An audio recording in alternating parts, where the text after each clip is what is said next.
नमस्कार साथियों, स्वागत है आपका फिर से नरपत सर क्लासेस के अंदर। फिर से वही क्वेश्चन पूछे जा रहे हैं सर, पक्का आप पूरा करवाओगे या नहीं करवाओगे। अभी आपका टॉपिक चल रहा है योग का। किसका टॉपिक चल रहा है? योग का। और व्यू आ रहे हैं लगभग 200 दो दिन के अंदर 200 व्यू आ रहे हैं। आप भी कुछ काम करो, इस व्यू को 500 तक पहुंचा दो। योग जब तक चल रहा है ना, इस व्यू को 500 तक पहुंचा दो। और मैं आपको गारंटी के साथ कह रहा हूं 101%। ये लो, लिख देता हूं, कोई तो बोल के बोलता है, मैं लिख देता हूं 100% जो फिजिकल एजुकेशन है, फिजिकल एजुकेशन है, इसका मैं कोर्स आपको कितना कराऊंगा? 100%। ये मैं आपसे प्रॉमिस कर रहा हूं फिजिकल एजुकेशन का, केवल योगा का नहीं, केवल योगा का नहीं, मैं आपको फिजिकल एजुकेशन का जो कोर्स है वो 100% पूरा करवाऊंगा। बस इतने व्यू चाहिए, हर वीडियो पे बस इतने व्यू मिल जाए बहुत है। बस कारण यही है, पैसे नहीं, इससे कोई पैसे नहीं मिलेंगे। लाइक मत करो, बिल्कुल भी लाइक मत करो, कोई कमेंट मत करो, बस इसके कोई पैसे नहीं मिलेंगे मेरे को। बस यही है कि ये ज्यादा से ज्यादा लोगों तक पहुंचे। अब 200 जने देख रहे हैं और क्लास पूरे राजस्थान में चल रही है, पीटीए की वैकेंसी आ रही है। आप बस ग्रुप्स में शेयर कर दो अपने, हरे एक बंदा एक साथी को भेजेगा ना तो भी 500 भी आसानी से लगभग आ ही जाएंगे। ठीक है, 2 को भेज देना, बस इतना ही तो करना है। क्या करना है? आपको 101% गारंटी देता हूं कि मैं फिजिकल एजुकेशन का कोर्स आपको पूरा करवाऊंगा। और साथ में ये भी सुन लो, साथ में जो नोट्स है ना, किसी भी कोचिंग के अंदर नहीं मिलेंगे, किसी भी कोचिंग के अंदर नहीं मिलेंगे। उस प्रकार के आपको हैंड रिटन, हाथ से लिखे हुए नोट्स दूंगा, जो मैं खुद अपनी राइटिंग में लिखूंगा। हालांकि राइटिंग तो ठीक ठीक ही है, ठीक है। बस उन नोट्स में एक ही मिस्टेक हो सकती है, कोई मात्रात्मक गलती हो सकती है, क्योंकि मैंने बीच में बीटेक करने के लिए गया था, तो वहां इंग्लिश ज्यादा पढ़ी है थोड़ी बहुत, तो वो वहां से मात्रात्मक गलतियां होना शुरू हो गई। तो मात्रा की कोई ई की कोई बड़ी, ई की छोटी हो सकती है, ऊ का बड़ा, ऊ छोटा हो सकता है, उसमें कोई आपको प्रॉब्लम नहीं है। बाकी अगर नोट्स मेरे जैसे अगर किसी के पास मिल जाए तो पढ़ाना छोड़ दूंगा। ठीक है, गारंटी मैं रिटर्न में दे रहा हूं। आज इसका स्क्रीनशॉट लेके रख देना, तारीख लगा देता हूं। आज तारीख है 25/11/2021। ठीक है, ये लो 100% गारंटी, फिजिकल एजुकेशन का कोर्स पूरा करवाऊंगा। और ये लो मेरे साइन भी, बस ये लो साइन के साथ स्क्रीनशॉट ले लो, आराम से भेज देना मेरे को। कभी भी मेरे व्हाट्सएप नंबर पे भेज देना, सर आपने प्रॉमिस पूरा किया था, वीडियो नहीं आई है। डेली 3 वीडियो, कल 3 वीडियो आ गई, आज 3 वीडियो और मिल जाएगी आपको। योगा तो मैं 4-5 दिन में पूरा करवा दूंगा। ठीक है, 4 दिन में योगा पूरा हो जाएगा, अगले 4 दिन में। ठीक है, कोशिश करूंगा 3 दिन में पूरा करवा दूं। अब उसके जो नोट्स मिलेगा ना आपको, उसमें आपको बेहतरीन वाला मटेरियल मिलेगा। जैसे योगा टॉपिक पूरा हो जाएगा, आपको नोट्स अवेलेबल हो जाएंगे। बस यही कंडीशन है अपने व्यू। 500 तो पहुंचाओ अभी, तो फिर बाद में तो बढ़ जाएंगे ऑटोमेटिक। जैसे योगा आप देखोगे ना, मैं खुद गारंटी देता हूँ 500 तक आप पहुंचा दो, उसके बाद में 5000 व्यू खुद में खुद हो जाएंगे ये। ठीक है, क्योंकि ऐसा मटेरियल आपको कहीं नहीं मिलेगा। जैसे आपको पीडीएफ मिलेगी ना नोट्स की, ठीक है, या हैंड रिटन आपको नोट्स मिलेंगे, तो आप खुद व्यू ऑटोमेटिक बढ़ने शुरू हो जाएंगे। फिर बोल रहा हूँ फिजिकल एजुकेशन का कोर्स मैं 101% पूरा करवाऊंगा। ठीक है, अब देखिए वैकेंसी कल एक नई बात पता चली कि फर्स्ट ग्रेड की जो है ना, जो फर्स्ट ग्रेड है उसकी वैकेंसी आ गई है। कितनी? 112 पोस्ट है। ये किस बेस पर है? एमपीएड के बेस पर है। किस पर है? एमपीएड के बेस पर है। ठीक है, जो फर्स्ट ग्रेड के 6000 पद सृजित हुए हैं ना, उसके अंदर 112 पोस्ट है। अपने फिजिकल एजुकेशन की भी आई है। बहुत खुशी की बात है, इतने सालों में पहली बार एमपीएड के बेस पर ये पोस्ट आई है। जो सेकंड ग्रेड की पोस्ट है वो आपको पता ही है, 461 पोस्ट है ये। और जो थर्ड ग्रेड की पोस्ट है वो भी आपको पता ही है, 461 पोस्ट है ही है। ठीक है, तो अब आपको तय करना है कि आप कौन से लेवल, अगर आप बीपीएड हो, ठीक है, तो आप सेकंड ग्रेड का एग्जाम दो आराम से। अगर आपने केवल डीपीएड कर रखा है तो आप थर्ड ग्रेड का एग्जाम दो आराम से, या बीपीएड कर रखा है तो थर्ड ग्रेड का भी दे सकते हो। ये बीपीएड वाला और बीपीएड वाला दोनों दे सकता है। ठीक है, एमपीएड वाला भी दे सकता है। ठीक है, पर एमपीएड में फर्स्ट ग्रेड में जाओ, ज्यादा आसान रहेगा आप में। ठीक है, हालांकि पोस्ट इस बार कम है, पर मेहनत करो। अब देखो बहुत ज्यादा हो गई है पोस्ट है, तो ये कितनी होगी? 4, 6 दूनी 12 और 1 13, 3 हासिल का 1, 1034 पोस्ट मान लो ना, क्योंकि एमपी भाई इसमें सिलेक्शन होने वाला, तो इन दोनों एग्जाम में क्यों फाइट करेगा। ठीक है, तो ये अपनी इतनी पोस्ट मान सकते हो, और भी बढ़ सकती है, प्लस लगा देते हैं पीछे, और भी बढ़ सकती है। बस आप मेहनत करो, और क्या है। कोचिंग में क्यों जा रहे हो? अरे क्यों जाना है कोचिंग में? मैं बता तो रहा हूँ ना आपको कोचिंग में। कौन सी कोचिंग है? आप मेरे को नामी कोचिंग बता देना कि भाई ये सर नामी कोचिंग है, इसमें आपसे अच्छा फिजिकल एजुकेशन पढ़ाया जा रहा है, ठीक है ना, मेरे को बता देना, मैं उससे बेहतर पढ़ा दूंगा आपको, यहीं पे पढ़ा दूंगा यूट्यूब पे। अरे 3-1.5 घंटे की क्लास आ रही है, 1.5 घंटे का मतलब कोचिंग में आपके 6 से 7 घंटे की क्लास होगी ना, तो आपकी 1.5 घंटे की यूट्यूब वाली क्लास आएगी। और नोट्स आप अभी केवल समझने के लिए हैंड रिटन नोट्स बना दो, फिर मैं नोट्स आपको अवेलेबल करवा दूंगा, उनसे आप पढ़ लेना आराम से, ठीक है। तो अपना जो टॉपिक चल रहा था, टॉपिक पर बात करते हैं सीधा, टॉपिक पर सीधा बात करते हैं। हाँ, अपने जो सठ क्रियाएं चल रही थी, सठ क्रियाएं चल रही थी, सठ क्रिया का हमने पढ़ लिया था नेति, सठ कर्म कह दो या सठ क्रिया कह दो, सठ कर्म चल रहा था अपने। देखिए हमने पढ़ लिया था नेति, ये हो गया नेति। फिर सेकंड पढ़ लिया था धोती, ये हो गया धोती। थर्ड हमने पढ़ लिया था बस्ती, ठीक है, ये आ गया बस्ती। अब आप चौथा हमें पढ़ना है त्राटक। आज क्या पढ़ना है? त्राटक, ठीक है। फिर न्योली और कपालभाति भी पढ़ लेंगे, ये न्योली और ये कपालभाति। कपालभाति मैंने आपको बता ही दिया, कपालभाति षट क्रिया का भाग भी है और ये प्राणायाम के अंदर भी आएगा, ठीक है। तो आज हमें पढ़ना है त्राटक। देखिए क्या होता है, त्राटक पढ़ना है।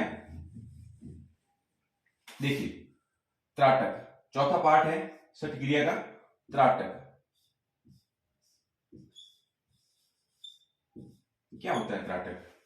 त्राटक होता है आंखों की शुद्धि के लिए, आंखों के शुद्धिकरण के लिए, आंखों के शुद्धिकरण के लिए। मात्रा पे मत जाओ, मात्रा दी की इधर होती है इधर, कुछ उससे कुछ फर्क नहीं पड़ेगा, ठीक है। आपको बस समझ में आना चाहिए, ठीक है। आंखों के शुद्धिकरण के लिए जो क्रिया अपनाई जाती है, जो षट क्रिया अपनाई जाती है, उस षट क्रिया का नाम क्या है? त्राटक, ठीक है। अब देखिए त्राटक के अंदर होता क्या है, किसी भी एक ध्यानात्मक आसन में बैठना है, किसी भी एक ध्यानात्मक आसन में बैठना है, ठीक है। ध्यानात्मक आसन कौन सा हो सकता है? पद्मासन हो सकता है, सिद्धासन हो सकता है, वज्रासन हो सकता है। आप मान लीजिए पद्मासन में बैठ गए, सबसे बेस्ट पद्मासन ही रहता है, ठीक है। पद्मासन, ठीक है, पद्मासन आदि लिख देता हूं, पद्मासन आदि, किसी भी एक में बैठना है, किसी भी एक ध्यानात्मक आसन के अंदर आपको बैठना है, ठीक है। आपका कमरा होना चाहिए, कमरा वायुरोधी होना चाहिए। कमरा क्या होना चाहिए? वायुरोधी। मतलब वायुरोधी का मतलब ये नहीं कमरा में हवा ही नहीं होनी चाहिए, कमरे में हवा हो सकती है, ठीक है। जैसे मेरा रिकॉर्डिंग रूम है तो इसमें डायरेक्ट हवा कहीं से नहीं आ रही है, तो सीधी डायरेक्ट हवा नहीं आनी चाहिए, कमरा वायुरोधी होना चाहिए। खिड़कियां क्या है तो बंद कर देनी चाहिए और साफ सुथरा वातावरण होना चाहिए, ठीक है। अब देखिए कमरा वायुरोधी होना चाहिए और हमें एक दीपक जलाना है। क्या करना है? एक क्या जलाना है? दीपक। दीपक या तो घी का होना चाहिए, किसका होना चाहिए? घी का दीपक होना चाहिए, और या फिर होना चाहिए सरसों के तेल का, सरसों के तेल का, ठीक है। ये बेस्ट रहते हैं, ये ऑप्शन बेस्ट है, ठीक है। अब देखिए घी या सरसों के तेल का दीपक जला लिया। अब हमें क्या करना है? अब मान लीजिए हम यहाँ पे बैठ गए हैं ध्यानात्मक आसन के अंदर, ये हम बैठ गए हैं यहाँ पे, ठीक है। ये हम आराम से बैठ गए हैं, ठीक है। ये हमारी बॉडी है, ये हम आराम से, ये अपने हाथ यही है, ध्यानात्मक आसन में हम बैठ गए, ठीक है। अब यहाँ पे हमको दीपक रखना है, कितनी डिस्टेंस पे रखना है? 3 फीट की डिस्टेंस पे रखना है। कितनी डिस्टेंस पे रखना है? 3 फीट की डिस्टेंस पे दीपक रखना है। ये दीपक जल रहा है आपका, ठीक है, ये दीपक जल रहा है, ठीक है। हमें दीपक से कितनी डिस्टेंस रखनी है? 3 से 4 फीट। कितनी? 3 से 4 फीट, ठीक है। और यदि हो सके तो इसको लगभग बोलते हैं 1 मीटर। कितना बोलते हैं? 1 मीटर, ठीक है। अब हमें क्या करना है? बिना आंखों को झपकाए क्या करना है? बिना आंखों को, पलकों को झपकाए, बिना पलकों को झपकाए कंटिन्यूस दीपक को ध्यानात्मक आसन में बैठकर देखते रहना है। कंटिन्यूस इस दीपक को ध्यानात्मक आसन में बैठकर इसकी लौ को देखते रहना है। अगर कमरा वायुरोधी नहीं होगा, हवा आएगी तो ये लौ क्या होगी? इधर उधर जाएगी, ठीक है। तो हमारा ध्यान थोड़ा थोड़ा इधर उधर भटकेगा। तो ये अगर कमरा बंद होगा ना तो ये दीपक की लो एकदम सीधी रहेगी और हमारा ध्यान भी एक जगह लगा रहेगा। इससे क्या होगा, एकाग्रता बढ़ेगी। क्या होगा, हमारी जो एकाग्रता है ना वो बढ़ेगी। और साथ में जो आंखों के रोग हैं, आंखों के रोगों में भी लाभ होगा, आंखों के रोगों में भी लाभ होगा। ठीक है, ये हमारे दोनों लाभ हो गए, इसके आंखों के रोगों में भी लाभ होगा और एकाग्रता बढ़ेगी। एकाग्रता बढ़ेगी तो चंचलता घटेगी। क्या होगी, चंचलता, हमारे जो मन की चंचलता है वो घटेगी। ठीक है, तो बस ये बिल्कुल सीधा सा प्रोसेस है। ठीक है, देखिए दीपक है, आदमी बैठ गया, कितने डिस्टेंस पे बैठा है, 3 से 4 फीट की डिस्टेंस पर बैठा है या फिर लगभग 1 मीटर की डिस्टेंस पर वह बैठा है। और एक टक क्या करना है, दीपक को देखते रहना है। एक टक क्या करना है, दीपक को देखते रहना है। बिल्कुल एक टक दीपक को देखते रहना है, बिल्कुल एक, बिना पलक झपकाए, बिना इधर उधर हिले डुले, दीपक को देखते रहना है। ठीक है, अब देखिए इसके बाद क्या करना है, इसके बाद हमारे आंखों में हल्की हल्की सी जलन होने लग जाएगी। ठीक है, तो आंखें बंद कर देनी, वहां पे हमें रोकना है। ठीक है, उसके बाद जलन के बाद अश्रुपात होगा। क्या होगा, अश्रुपात। अश्रुपात मतलब आंखों से क्या निकलने लग जाएंगे, आंसू निकलने लग जाएंगे। ठीक है, यहां लिख देता हूं, अश्रुपात प्रारंभ हो जाएगा। अश्रुपात मतलब आंसू आने लग जाएंगे आंखों से। तो जैसे ही हल्के हल्के आंसू आने लग जाए ना तो हमें क्या करना है, एक पानी लेना है, एक बर्तन है, इसके अंदर ठंडा पानी लेना है। ठंडा मतलब बर्फ वाला पानी नहीं, हल्का सा ठंडा पानी लेना है, नॉर्मल सा बिल्कुल ठंडा पानी लेना है। और इसके अंदर क्या करना है, इसके अंदर हमारी आंखों को बिना बंद किए इसके अंदर अपने मुंडी को ऐसे डुबा देना है। ये अपने यहाँ बैठे हैं, ठीक है, ये अपने बैठे हैं यहाँ पे, और ये अपने क्या किया, मुंडी को इसके अंदर डुबा दिया और पानी के अंदर ही आंखों को खोलना है और बंद करना है, खोलना है और बंद करना है, ऐसे ऐसे करना है। ठीक है, पानी के अंदर ही। तो पूरा जो अश्रु थे और जो हल्का हल्का सा साइड में कचरा जमा होगा वो बिल्कुल साफ हो जाएगा। ऐसा बोला जाता है कि अच्छों का चश्मा इससे हट जाता है। ठीक है, किसी भी तरह का चश्मा अगर लग रहा है ना, तो आंखों का चश्मा लग रहा है तो वो हट जाएगा इससे, मतलब बहुत ही गुणाकारी है। हाँ, एक चीज और ध्यान रखना, अगर आपने 3 घंटे तक, कितने घंटे तक, देखो टाइम ध्यान रखना, नोट करके रखना इस टाइम को। ठीक है, 3 घंटे तक लगातार त्राटक कर दिया, 3 घंटे तक आपने लगातार क्या कर दिया, त्राटक कर दिया, लगातार त्राटक कर दिया। ठीक है, तो इससे चमत्कारी लाभ होते हैं। क्या होते हैं, चमत्कारी लाभ होते हैं।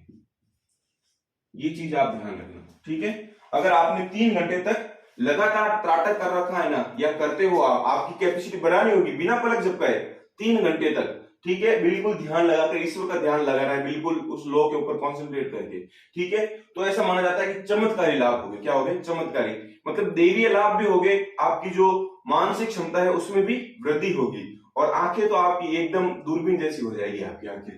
ठीक है, तो चमत्कारी लाभ हो गए। तो मेरे हिसाब से समझ में आ गया होगा। एक चीज और है, मान लीजिए आपके पास दीपक की व्यवस्था नहीं है, ठीक है, तो आपको क्या करना है, सामने वाली दीवार के ऊपर है ना एक डॉट बनाना है। क्या करना है, एक डॉट या बिंदु बनाना है।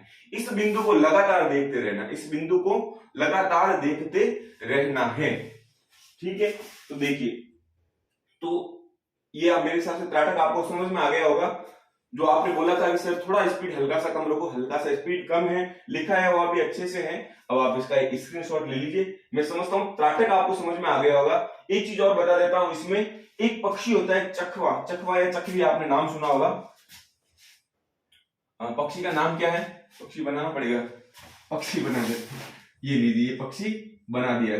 ठीक है, ये पक्षी है, इसका नाम क्या है, चकवा या चकवी। ठीक है, ये चकवा, इसको बोलते हैं चकवा या चकवी। ये चकवा है और इसकी जो वाइफ है वो है चकवी। क्या है, चकवी। ठीक है, हाँ, हिंदी में बोलते हैं चकोर, एक सीरियल भी आया था, क्या बोलते हैं, चकोर। ठीक है, तो अब देखिए इस चकोर की ये खासियत होती है कि ये नाइट में, इनको नाइट ब्लाइंडनेस होता है, इनकी जो पीढ़ी है उसी में प्रॉब्लम है, नाइट ब्लाइंडनेस होता है। रात्रि को बिल्कुल लगभग ना के बराबर दिखाई देता है, इसको सुनाई भी बिल्कुल कम देता है। ठीक है, तो देखिए ये पक्षी क्या करते हैं, रात को बैठे बैठे चंद्रमा को निहारते रहते हैं। किसको? पूरी रात किसको निहारते हैं? चंद्रमा को। एक एक टक निहारते हैं। कैसे? ये मान लो चंद्रमा है, क्या है? चंद्रमा है, ठीक है। एक टक निहारते रहते हैं, एक टक। देखिए सुबह से शाम तक ये चकवा और चकवी एक साथ थे। ये चकवा है और इधर इसकी वाइफ है चकवी, दोनों है ना, सुबह से शाम तक एक साथ थे।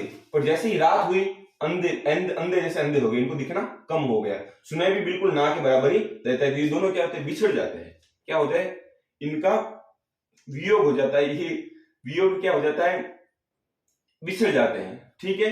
वियोग हो जाता है, बिछड़ जाते हैं, ठीक है। अब देखिए संयोग नहीं, संयोग तो मिलना होता है, वियोग मतलब बिछड़ना होता है। तो ये दोनों बिछड़ गए हैं। अब देखिए ये दोनों क्या करते हैं? एक टक चंद्रमा को देखते रहते हैं। किसको देखते रहते हैं? चंद्रमा को देखते रहते हैं, एक टक देखते रहते हैं, ठीक है। तो एक टक देखना, उसी से इसका नाम क्या पड़ा है? त्राटक। एक टक देखना, एक टक देखना, ठीक है।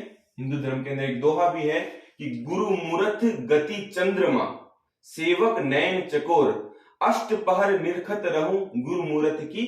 और गुरु मूरत यानी जो हमारे गुरु जी है ना, उनकी मूरत कैसी है? चंद्रमा के समान है। गुरु मूरत गति चंद्रमा, सेवक नयन चकोर, जो सेवक है ना उसकी जो आंखें है ना वो किसके समान है?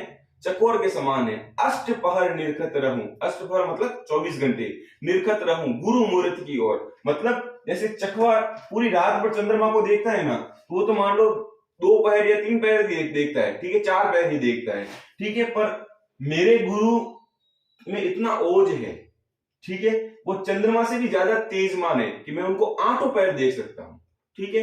तो वहां से आपको चकवा या चकवी या चकोर याद रखना है। गुरु मूरत गति चंद्रमा, सेवक नयन चकोर, अष्ट पहर निरखत रहूं गुरु मूरत की। और ये किसी भी कोचिंग में समझा देना आपको, तो मेरे को बोल देना कि सर देख लो आपसे अच्छा समझाया, हालांकि मेरी कॉपी करने के बाद समझा सकते हैं, ठीक है। ये देखिए अब त्राटक, इसका एक स्क्रीनशॉट ले लीजिए। अब मैं आगे आपको,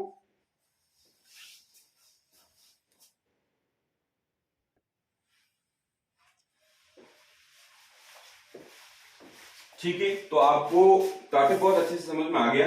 अब देखिए 5वां जो षटकर्म है या षट क्रिया है उसको हम बोलते हैं न्योली या नौली।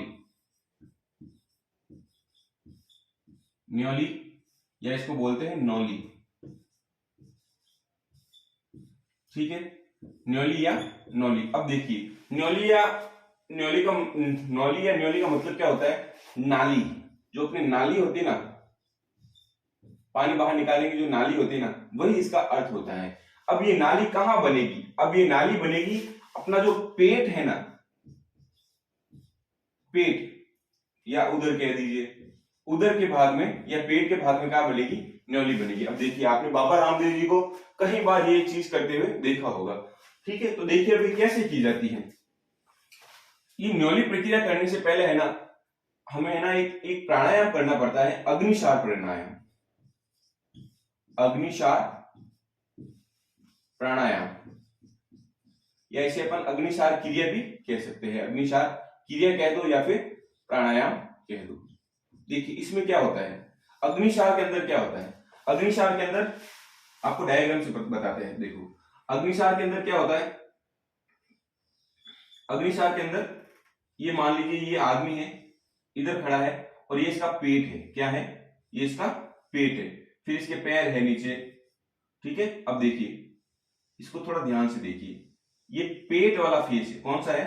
पेट है, ठीक है, पेट है। ये इसके पैर हो जाएंगे, ठीक है। अब देखिए जो ये पेट है ना, अब आदमी को क्या करना है? पूरी की पूरी हवा बाहर निकालनी है। पूरी की पूरी हवा क्या करनी है? बाहर निकालनी है। बाहर निकालने की प्रक्रिया को हम क्या कहते हैं? रेचक। क्या कहते हैं? रेचक, ठीक है।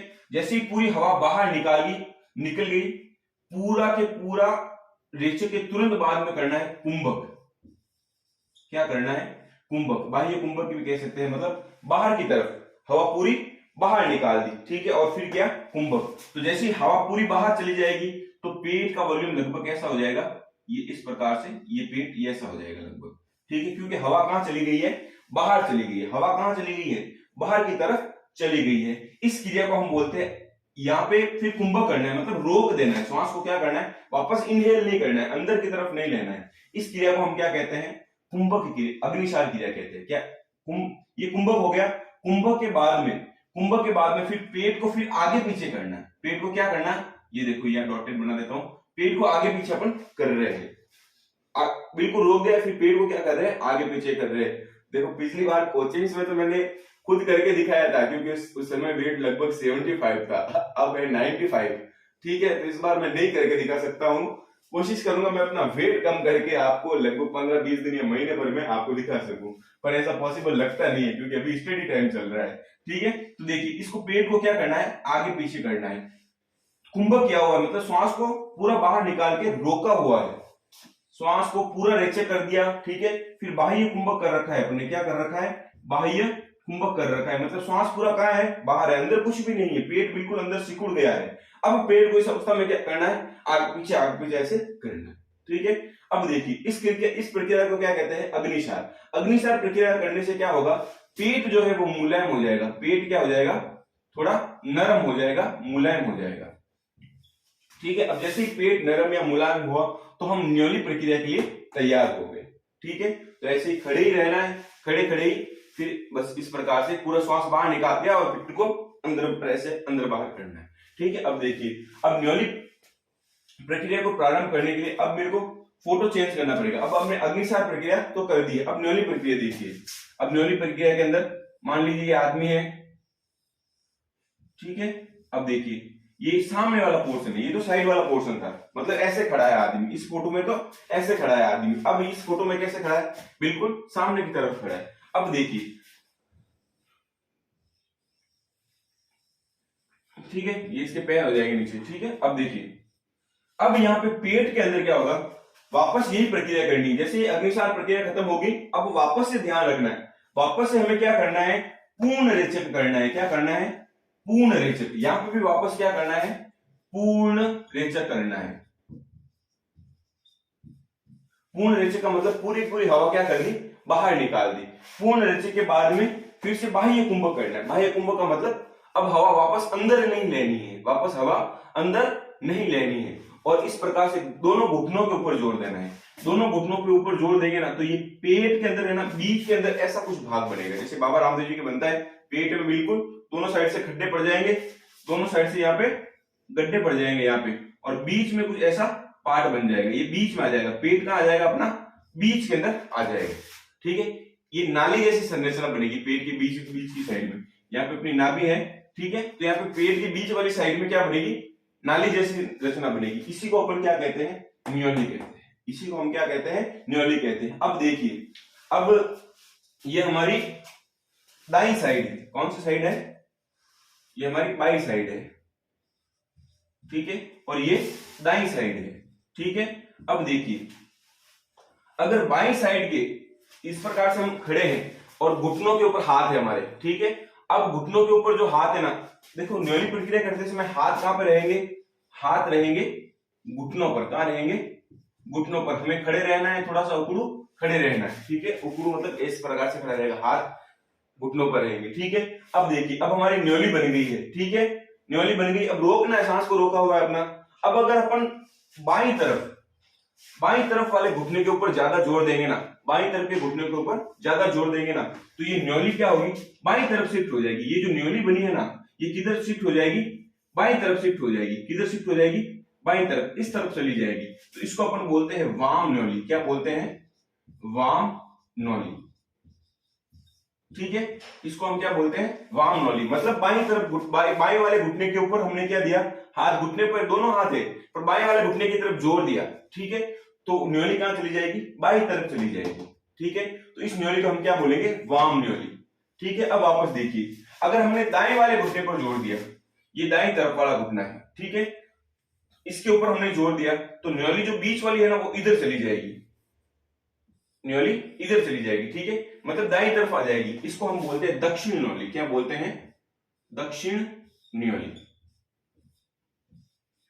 या दक्षिण न्योली।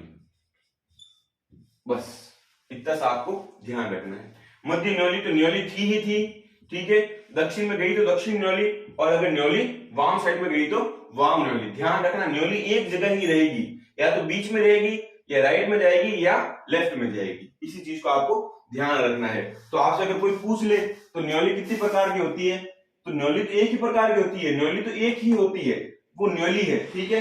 पर वो दिशा चेंज कर सकती है, या तो मध्य में रहेगी तो मध्य न्योली, अगर वाम में गई तो वाम न्योली, और दक्षिण में गई तो दक्षिण न्योली हो जाएगी, ठीक है। तो आपको दो न्योली मिलेगी बुक्स में, एक तो वाम न्योली और एक दक्षिण न्योली, ठीक है। मध्य न्योली केवल न्योली के रूप में ही है। तो उम्मीद करता हूं आपको समझ में आया होगा। एक बार इसको देखिए, आपको मेरे हिसाब से समझ में आ गया होगा, ठीक है। एक बार इसका स्क्रीनशॉट लीजिए, फिर आगे पढ़ाते हैं आपको।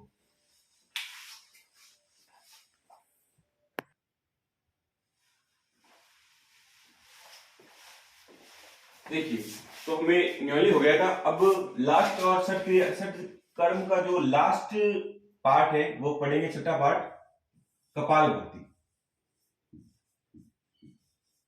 कपाल भाती, कपाल से हमारा अभिप्राय क्या है, कपाल वही हमारा मस्तिष्क, ठीक है। और भाती का मतलब होता है प्रकाशमान, ठीक है। कपाल का मतलब क्या होता है, मस्तिष्क, मस्तिष्क, ठीक है। और भाती का मतलब क्या होता है, प्रकाशमान, प्रकाशमान मतलब हमारे मस्तिष्क को प्रकाशमान या ओजपूर्ण बनाने की प्रक्रिया को हम क्या कहते हैं, कपाल भाती कहते हैं। अमूमन कपाल भाती क्या है, अब देखिए पढ़ा क्या रहे हैं हम, सठ क्रिया पढ़ा रहे हैं, क्या है, सठ क्रिया पढ़ा रहे हैं, ठीक है। और कपाल भाती है क्या, कपाल भाती अभी आपको बताएंगे जैसे आगे कि कपाल भाती प्राणायाम भी है, मतलब श्वासों पर नियंत्रण करने की क्रिया का एक भाग है। तो अगर एग्जाम में क्वेश्चन आ जाएगा कि कपाल भाती सठ क्रिया है या प्राणायाम है, और ऑप्शन में आपको मान लो यहाँ पे मिल गया, ए में मिल गया सठ क्रिया है, सठ क्रिया या सठ कर्म है, बी में आपको प्राणायाम मिल गया, ठीक है, सी और डी में कोई और मिल गया, तो आपको प्रायोरिटी किसको देनी है, तो आपको प्रायोरिटी सठ कर्म को देनी है, क्योंकि प्राणायाम तो लगभग 100 से भी ज्यादा है, ठीक है। पर सठ कर्म कितने हैं, 6 हैं, और 6 में से हम कम नहीं कर सकते, तो प्रायोरिटी किसको देनी है, सठ कर्म को देनी है। अगर ऑप्शन में ये आ जाएंगे कि सठ कर्म भी है, सठ कर्म भी है, सठ कर्म भी है एवं प्राणायाम भी है, क्या है, प्राणायाम भी है, तो हमें कौन सा ऑप्शन सी करना, कौन सा राइट करना है, ऑप्शन सी को राइट करना है, ठीक है।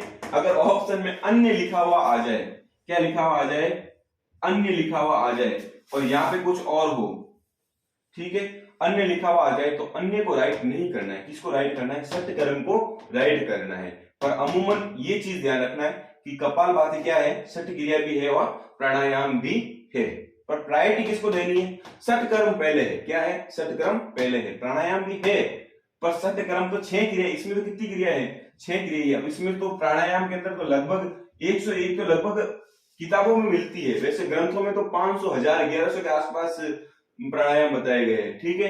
तो अब देखिए सठ कर्म तो कितने, 6 ही है, और इसमें हजारों में है, तो आपको प्रायोरिटी किसको देनी है, सठ कर्म को देनी है। अगर दोनों मिल जाए, सठ कर्म और प्राणायाम दोनों मिल जाए, तो सठ कर्म और प्राणायाम क्रिया इसको ही राइट करना है, ये चीज आप ध्यान रखना, ये इंपॉर्टेंट चीज है। वैसे मेरे हिसाब से ऐसा क्वेश्चन पूछा नहीं जाएगा, क्योंकि ये डाउटफुल क्वेश्चन के अंदर चला जाएगा।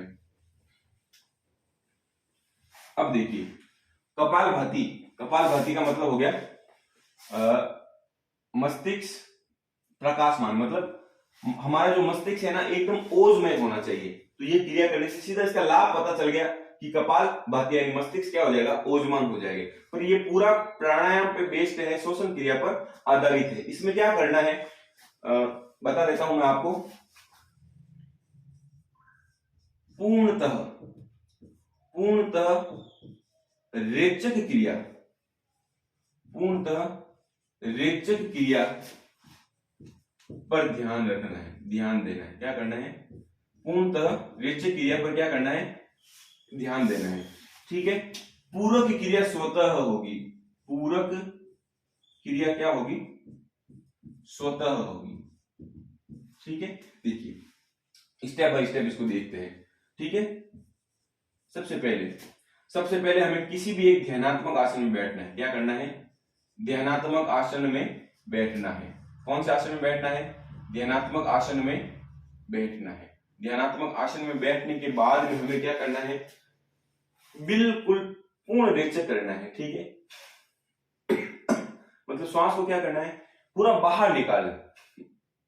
पेट कहाँ जाएगा? अंदर की तरफ। पेट कहाँ चला जाएगा? अंदर की तरफ। अब देखिए, वापस श्वास लेना है, पर श्वास लेने पे फोकस बिल्कुल भी नहीं करना है। श्वास स्वतः ले लेंगे वापस। कैसे ले लेंगे?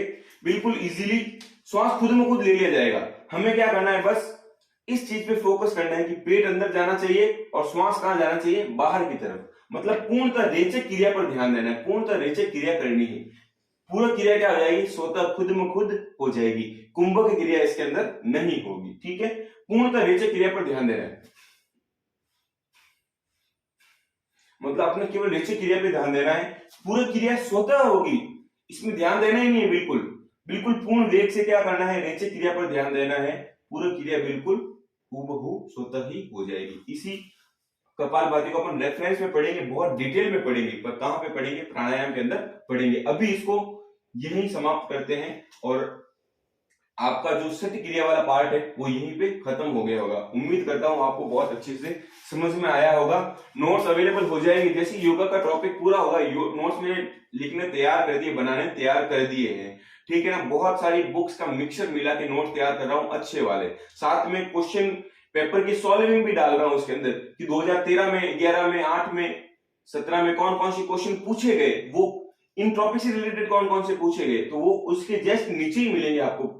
जैसे एक पेज है उसके अंदर नीचे एक लाइन में आपको क्वेश्चन मिल जाएगा 2013 के अंदर ये क्वेश्चन पूछा गया है, और आप हंसोगे उन क्वेश्चन को देख के। गारंटी लेता हूं अगर आपने मेरी वीडियो ध्यान से देखी, एक बार भी देखी है ना, तो उस क्वेश्चन को देखकर आप हंसोगे कि एक क्या इसने पहली कक्षा का क्वेश्चन दे दिया है क्या। पर वो क्वेश्चन पहली कक्षा के नहीं होंगे, वो क्वेश्चन पीटी एग्जाम के होंगे। पढ़ाई आपको इतने अच्छे तरीके से है कि आप उन क्वेश्चन को इजीली ढंग से कर दोगे। ठीक है, तो आप यहाँ पे षट क्रिया समाप्त हो गया। नैति, धोती, वष्टि, त्राटक और न्योली प्रक्रिया समाप्त करते हैं। त्राटक, न्योली और कपालभाति प्रक्रिया समाप्त हो गई है। नैति पढ़ा था, फिर वस्ती, नैति, धोती, वस्ती, त्राटक, न्योली और कपालभाति सारी प्रक्रिया पढ़ ली थी। फिर से बोल रहा हूँ, षट क्रिया या षट कर्म शरीर की शुद्धि के लिए है, इसलिए हमने 6 क्रियाएं की थी। पहली क्रिया की थी नैति, नाक की सफाई की थी हमने। ठीक है, फिर धोती, आमाशय की सफाई की थी। वस्ती, गुदा या मलद्वार की सफाई की थी। त्राटक, आंखों की सफाई की थी। त्राटक के बाद न्योली, न्योली मतलब जो हमारा पेट या उदर का भाग है, इसकी सफाई की थी। और फिर कपालभाति, कपालभाति में श्वसन क्रिया है। अमूमन फेफड़ों की और श्वसन तंत्र की सफाई होती है, पर इसका प्रभाव कहां पे होता है? मस्तिष्क पर। ठीक है, जो कपालभाति करते हैं ना, उसका मस्तिष्क एकदम ओजमान होता है। ठीक है, एकदम ललाट चमकीली आपको मिलेगी। वो कपालभाति से पॉसिबल है। मानसिक क्षमता जबरदस्त वाली इसमें बढ़ जाती है। मेरे हिसाब से तो हमेशा नियम बनाना चाहिए कि 10 मिनट 15 मिनट तो कपालभाति करेंगे ही करेंगे। ठीक है, तो धन्यवाद आपका।